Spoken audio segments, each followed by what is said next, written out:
ಬೆಳಗಾವಿ ನಗರದಲ್ಲಿ ಸಿಟಿಎಸ್ 2.0 ವಿಳಂಬದ ನೀತಿಯಿಂದ ನಾವು ಹೋರಾಟ ಮಾಡುತ್ತಿದ್ದೇವೆ. ಬಿಜೆಪಿ ನಾಯಕ ರಾಜಕೀಯ ಮಾಡುತ್ತಿದ್ದಾರೆ ಎಂದಿರೋದು ಸರಿಯಲ್ಲ ಎಂದು ರಾಜ್ಕುಮಾರ್ ಟೋಪನ್ನವರು ಹರಿಹಾಯ್ದರು.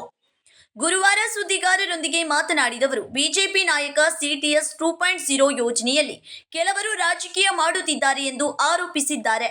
ಆದರೆ ಬೆಳಗಾವಿ ಮಹಾನಗರ ಪಾಲಿಕೆಯ ಆಡಳಿತದ ವೈಫಲ್ಯತೆ, ನಿರ್ಲಕ್ಷ್ಯ ಹಾಗೂ ಪಾಲಿಕೆಯ ಮಾರ್ಗದರ್ಶಕನ ವೈಫಲ್ಯದಿಂದ ಬೆಳಗಾವಿಗೆ ಬಂದಿದ್ದ ದೊಡ್ಡ ಯೋಜನೆ ಮರಳಿ ಹೋಗುತ್ತಿದೆ.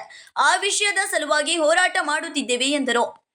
ನಾವು ನಿಮ್ಮ ಹಾಗೆ ಜನರ ಜಾಗ ಕಬಳಿಸುವ ಹಾಗೆ ರಾಜಕೀಯ ಮಾಡಿಲ್ಲ. ನಾವು ಬೆಳಗಾವಿಯ ಅಭಿವೃದ್ಧಿಗೆ ಹೋರಾಟ ಮಾಡುತ್ತಿದ್ದೇವೆ. ಬೆಳಗಾವಿ ಸ್ಮಾರ್ಟ್ ಸಿಟಿಯವರು ಕಳೆದ 1 ವರ್ಷದ ಹಿಂದೆ ಪತ್ರ ಕೊಟ್ಟಿದ್ದಾರೆ. ಪಾಲಿಕೆಯಿಂದಲೂ ಸಿಟಿಎಸ್ 2.0ಗೆ ಸಹಕಾರ ಕೊಡುವುದಾಗಿ ಹೇಳಿ ರಾಜ್ಯ ಸರ್ಕಾರಕ್ಕೆ ಒತ್ತಾಯ ಮಾಡಿಲ್ಲ ಎಂದು ಹರಿಹಾಯ್ದರು. ಪಾಲಿಕೆಯಲ್ಲಿ ತೆರಿಗೆ ಸಂಗ್ರಹ ಕಡಿಮೆಯಾಗಿಲ್ಲ. ಜನರಿಂದ ಕೋಟ್ಯಾಂತರ ರೂಪಾಯಿ ತೆರಿಗೆ ಬಾಕಿ ಇದೆ. ಪಾಲಿಕೆ ಆಸ್ತಿ ಮಾರಾಟ ಮಾಡಿ ಸಿಟಿಎಸ್ 2.0 ಯೋಜನೆ ತರುವುದಾಗಿ ಹೇಳಿದ್ದು ನಾಚಿಕೆಗೇಡತನದ ಸಂಗತಿ ಎಂದರು. ಸಿಟೀಸ್ 2.0 ವಿಷಯದಲ್ಲಿ ಬೆಳಗಾವಿಯ ಮಹಾನಗರ ಪಾಲಿಕೆಯಲ್ಲಿ ಆಡಳಿತ ಮಾಡುತ್ತಿರುವ ಬಿಜೆಪಿ ಕೌನ್ಸಿಲ್ ವೈಫಲ್ಯತೆ, ಮಿಸ್ಮ್ಯಾನೇಜ್ಮೆಂಟ್ ಮತ್ತು ಕೇರ್ಲೆಸ್ನೆಸ್ ಸ್ಪಷ್ಟವಾಗಿದೆ. ಆಮೇಲೆ ಏನು ಬಿಜೆಪಿಯ ಕೌನ್ಸಿಲಿನ ಮಾರ್ಗದರ್ಶನ ಎಷ್ಟರ ಮಟ್ಟಿಗೆ ಸರಿ ಇದೆ ಅದ್ರ ಬಗ್ಗೆ, ಅವರ ವೈಫಲ್ಯತೆ ಬಗ್ಗೆ ಈ ವಿಷಯನ ಕಂಡು ಬಂದಿದೆ. ಈಗ ಮೊನ್ನೆ ಬಿಜೆಪಿಯ ಒಬ್ಬ ನಾಯಕರು ಈ ಥರವು ಕೆಲವು ಜನ ಸಿಟೀಸ್ 2.0 ರಾಜಕಾರಣ ಮಾಡ್ತಾ ಒಂದು ಅಲಿಗೇಷನ್ ಮಾಡಿದರು. ಆ ವ್ಯಕ್ತಿಗೆ ನಾನು ಪ್ರಶ್ನೆ ಮಾಡ್ತೇನೆ, ಬಿಜೆಪಿ ಕೌನ್ಸಿಲ್ ಇವತ್ತು ಸರಿಯಾಗಿ ಕೆಲಸ ಮಾಡ್ಕೊತ ಬಂದಿದ್ರು, ಫೈನಾನ್ಷಿಯಲ್ ಡಿಸಿಪ್ಲಿನ್ ಇತ್ತು, ಸರಿಯಾದ ಮ್ಯಾನೇಜ್ಮೆಂಟ್ ಇದ್ರೆ ಈ ಥರ ಒಂದು ಸಂದರ್ಭ ಹುಟ್ಕೋತಿರ್ಕಿಲ್ಲ. ಇವತ್ತು ತಮ್ಮ ವೈಫಲ್ಯತೆ ಕಾರಣಕ್ಕೆ ಬೆಳಗಾವಿಗೆ ದೊಡ್ಡದು ಒಂದು ಪ್ರಾಜೆಕ್ಟ್ ಬಂದಿದ್ದು ವಾಪಸ್ ಹೋಗ್ತಾ ಇದೆ. ಆ ವಿಷಯ ಸಂಬಂಧ ನಾವು ಹೋರಾಟ ಮಾಡಿದ್ವಿ. ನಾವು ನಿಮ್ಮ ಥರ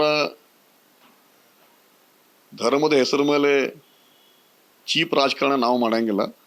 ನಮ್ಮ ರಾಜಕಾರಣ ಏನಿದ್ರು ಬೆಳಗಾವಿ ಅಭಿವೃದ್ಧಿ ಸಂಬಂಧ ನಾವು ರಾಜಕಾರಣ ಮಾಡ್ತೀವಿ, ಬೇಕಾದ್ರೆ ಷಡ್ಯಂತ್ರ ಮಾಡ್ತೀವಿ. ಬೆಳಗಾವಿ ಅಭಿವೃದ್ಧಿ ಸಂಬಂಧ ನಾವು ನಿಮ್ಮಂಗೆ ವೈಯಕ್ತಿಕ ಲಾಭಕ್ಕಾಗಿ ಮಂದಿ ಜಾಗ ಕಸ್ಕೋ ಸಂಬಂಧ ನಾವು ರಾಜಕಾರಣ ಮಾಡಂಗಿಲ್ಲ.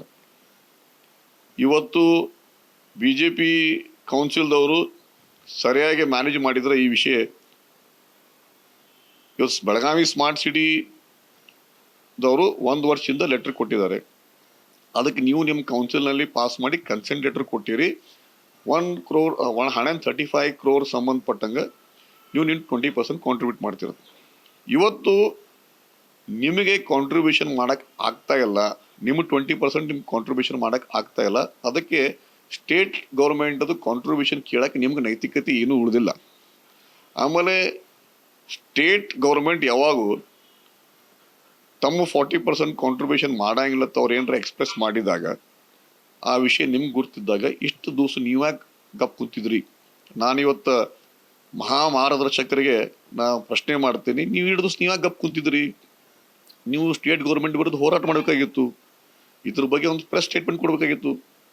ಯಾವ ಥರ ಇವತ್ತು ನಾವು ಕಾರ್ಪೊರೇಷನ್ ಕೌನ್ಸಿಲ್ ವಿರುದ್ಧ ನಾವು ಹೋರಾಟ ಮಾಡ್ತಾ ಇದ್ದೇವೆ, ಅದು ಕಾರ್ಪೊರೇಷನ್ ಕೌನ್ಸಿಲ್ ವೈಫಲ್ಯ ವಿರುದ್ಧ ಹೋರಾಟ ಮಾಡ್ತಾ ಇದ್ದೇವೆ.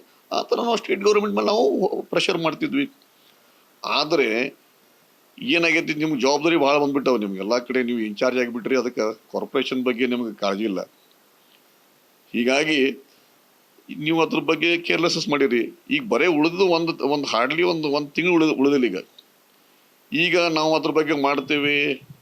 ನೀವು ವಿಚಾರ ಮಾಡ್ಬೇಕು, ಇವತ್ತು ಕಾರ್ಪೊರೇಷನ್ದು ಟ್ಯಾಕ್ಸ್ ಕಲೆಕ್ಷನ್ ಎಷ್ಟು ಕಡಿಮೆ ಆಗೈತಿ. ನಿಮ್ಮ ಲೀಡರ್ಶಿಪ್ನಾಗ, ನಿಮ್ಮ ಆಡಳಿತನಾಗ ಇವತ್ತು ಕಾರ್ಪೊರೇಷನ್ದು ಟ್ಯಾಕ್ಸ್ ಕಲೆಕ್ಷನ್ ಕಡಿಮೆ ಆಗಿ ಕಾರ್ಪೊರೇಷನ್ ರೆವಿನ್ಯೂ ಕಡಿಮೆ ಆಗ್ಯಾವು. ಈಗ ನನಗೆ ಬಂದಂಥ ಮಾಹಿತಿ ಪ್ರಕಾರ 501 ವ್ಯಕ್ತಿಗಳು ಬೆಳಗಾವಿನಾಗ ಯಾರ್ದು ಟ್ಯಾಕ್ಸ್ 1 ಲಕ್ಷ ರೂಪಾಯಿಗೆ ಜಾಸ್ತಿ ಐತಿ, ಪ್ರಾಪರ್ಟಿ ಟ್ಯಾಕ್ಸ್, ಅವ್ರದ್ದು 18 ಕೋಟಿ ರೂಪಾಯಿ ಟ್ಯಾಕ್ಸ್ ಕಲೆಕ್ಷನ್ ಆಗೋಯ್ತಿ. ಇವತ್ತು ನೀವು ಸಿಟೀಸ್ 2.0 ಸಂಬಂಧ 20% ಕಾಂಟ್ರಿಬ್ಯೂಷನ್ ಮಹಾನಗರ ಪಾಲಿಕೆ ಆಸ್ತಿಗಳನ್ನು ಮಾರಿ ನೀವು ಅದು ಕಾಂಟ್ರಿಬ್ಯೂಟ್ ಮಾಡ್ತೀರ ಇದು ನಿಮ್ಗೆ ನಾಚಿಕೆಡಿ ಸಂಗತಿ ಇದು. ಇವತ್ತು ನಿಮ್ಮ ಮಿಸ್ ಮ್ಯಾನೇಜ್ಮೆಂಟ್ ಸಂಬಂಧ ಮತ್ತು ಇವತ್ತು ನಾವು ತಂದಂಥ ಒಂದು ಒತ್ತಡ ಸಂಬಂಧ ಇವತ್ತು ನೀವು ಕಾರ್ಪೊರೇಷನ್ ಆಸ್ತಿ ಮಾರಿ ಒಂದು ಪ್ರಾಜೆಕ್ಟ್ ಕೈ ಹಾಕ್ತೀರಂದ್ರೆ ನಾಚಿಕೆ ಬರಬೇಕು. ನೀವು ನಿಜವಾಗ್ಲೂ ನೀವು ನರೇಂದ್ರ ಮೋದಿಯವರ ಕಾರ್ಯಕರ್ತರಿದ್ದರೆ ನೀವು ಸರಿಯಾಗಿ ಫೈನಾನ್ಷಿಯಲ್ ಮ್ಯಾನೇಜ್ಮೆಂಟ್ ಮಾಡಿ ಇವತ್ತು ಬರೀ ನಿಮ್ಮ ಟ್ಯಾಕ್ಸ್ ಕಲೆಕ್ಷನ್ ನೀವು ಇಂಪ್ರೂವ್ ಮಾಡ್ಕೊಂಡ್ರೆ ಈ ಪ್ರಾಬ್ಲಮನ್ನು ಅಡ್ರೆಸ್ ಮಾಡ್ಬೋದು. ಈ ಯಾವ ಸಣ್ಣ ಹುಡುಗನ ಹೇಳ್ತಾನೆ ಒಂದು ಪ್ರಾಪರ್ಟಿ ಆಸ್ತಿ ಮಾರಿ ಇವತ್ತು BJP ಕೌನ್ಸಿಲು ಸಿಟೀಸ್ 2.0 ಪ್ರಾಜೆಕ್ಟ್ ತರಕ್ಕೆ ಹೊಂಟಾರಂದ್ರೆ ನಾಚಿಕೆಡಿ ಸಂಗತಿ. ಅದಕ್ಕೆ ನಾವು ಮಾಡೋದು ಸಿಟಿ ಡೆವಲಪ್ಮೆಂಟ್ ಸಂಬಂಧ ನಾವು ಮಾಡ್ತೀವಿ. ನಾವು ನಿಮ್ಮಂಗೆ ವೈಯಕ್ತಿಕ ಲಾಭಕ್ಕಾಗಿ ಯಾಳ ಧರ್ಮದ ಜನರಿಗೆ ದ್ವೇಷ ಹುಟ್ಟಿಸಿ ಚೀಪ್ ರಾಜಕಾರಣ ನಾವು ಮಾಡಂಗಿಲ್ಲ. ರಾಜಿ ರೇಮಠ್, KMM ಕನ್ನಡ ನ್ಯೂಸ್, ಬೆಳಗಾವಿ.